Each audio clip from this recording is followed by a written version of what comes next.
the key element is finding your artist. You and your artist should have a relationship where he does awesome work and you get awesome work.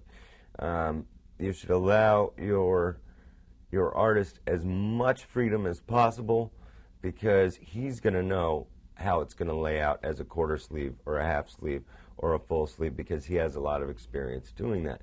I've found with tattoo clients, even very heavily tattooed clients, that generally speaking, their ideas aren't very good. It's like me going to a plumber and telling him what I think he should do to make all the pipes work, when really I just want the pipes to be awesome. You know, it's when you pay somebody and that's their vocation, their livelihood, and what they do, chances are that they are going to be able to provide you with an incredible set of art that you would have never even considered. It's good to give guidelines, though, you know, like or ideas.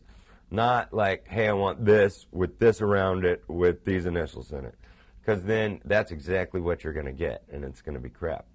But if you're like, well, I really want to represent temptation or some kind of idea or some kind of feeling or mood or tone or experience, then I would relay that to my artist and say, hey, you know, I want to get something that represents the fact that I just had a child. Now, that doesn't mean you need to get a picture of the baby all busted with funny hair and, you know, no teeth and stuff. There's a million ways to represent parenting and reproduction and love and eternal bliss and, like, all this crap.